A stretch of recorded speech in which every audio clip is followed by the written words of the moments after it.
السلام علیکم اسٹوڈنٹس، آج ہم پڑھیں گے لفظ کیا ہے۔ لفظ مختلف حروف کا مجموعہ ہوتا ہے، یعنی مختلف حروف کو 2، 3، 4 یا 5 حروف کو آپس میں ایک خاص ترتیب سے ملا دیا جائے تو لفظ بنتا ہے۔ مثلاً حروف تہجی الف، ب، پ، ت، ٹ سے لے کر یہ، ان میں سے کوئی سے بھی 2، 3، 4 یا 5 حروف کو ایک خاص ترتیب سے ملا دیا جائے تو لفظ بنتا ہے۔ یہ سامنے الفاظ کی 2 مثالیں ہیں۔ پہلا لفظ ہے بے، الف، دال اور لام، یہ 4 حروف کو آپس میں ملایا تو لفظ بنتا ہے بادل۔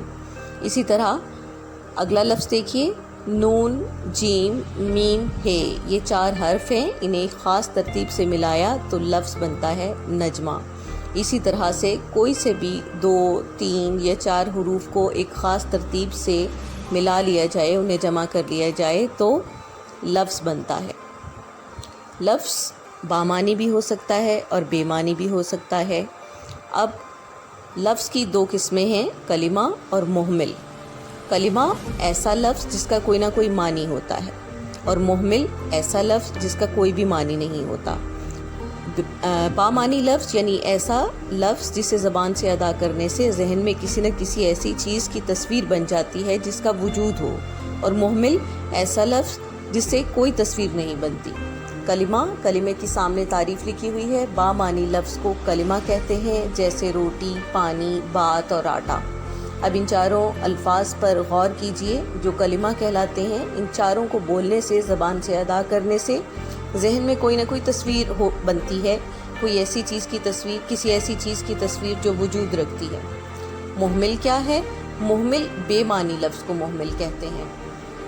جیسا کہ ہم اکثر گفتگو میں جملہ بولتے ہیں، روٹی بوٹی کھا لو، پانی شانی پی لو، بات شات کر لو، آٹا واٹا لے آؤ۔ ان جملوں کو غور سے دیکھیے، ان میں روٹی، پانی، بات اور آٹا، یہ 4 بامانی لفظ ہیں، انہیں کلمہ کہتے ہیں، جبکہ ووٹی، شانی، شات اور واٹا، ان 4 الفاظ کا کوئی معنی نہیں ہے۔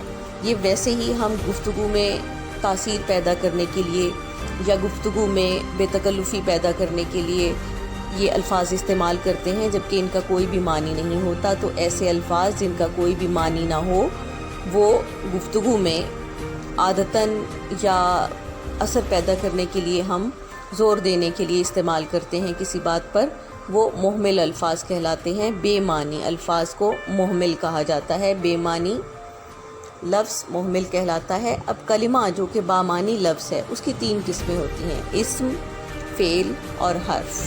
اسم کیا ہے؟ اسم کسی نہ کسی شخص، جگہ یا چیز کے نام کو اسم کہا جاتا ہے۔ مثالیں کچھ سامنے دی گئی ہیں۔ پہلی لائن میں اکمل، اسلم، عمران، نجمہ، سائرہ اور عائشہ، یہ کچھ افراد کے نام ہیں، یعنی انسانوں کے نام ہیں۔ دوسری لائن میں دیکھیے، لاہور، کراچی، کینیڈا، پاکستان، یہ کچھ جگہوں کے نام ہیں۔ تیسری لائن میں کرسی، قلم، صابن، گھڑی وغیرہ، یہ کچھ چیزوں کے نام ہیں۔ اس طرح اور بہت سی چیزوں کے نام ہو سکتے ہیں۔ گویا اسم کیا ہے؟ کسی بھی شخص کا نام، کسی جگہ کا یا چیز کا نام اسم کہلاتا ہے۔ ٹھیک ہے، اب آگے چلتے ہیں کلمے کی دوسری قسم، فعل کی طرف۔ فعل کیا ہے؟ ایسا کلمہ جس سے کسی کام کا کرنا، ہونا یا سہنا زمانے کی شرط کے ساتھ ظاہر ہو، فعل کہلاتا ہے۔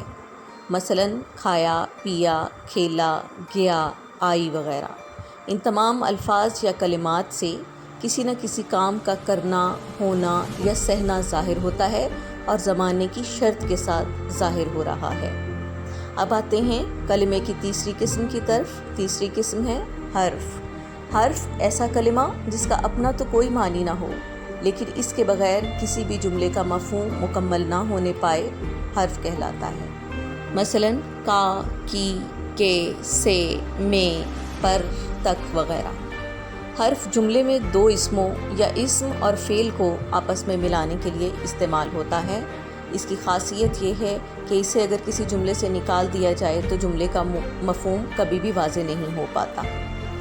یہ مثالیں دیکھیے، احمد چھت پر گیا، کتاب میز پر پڑی ہے، تانیہ نے پھول توڑا۔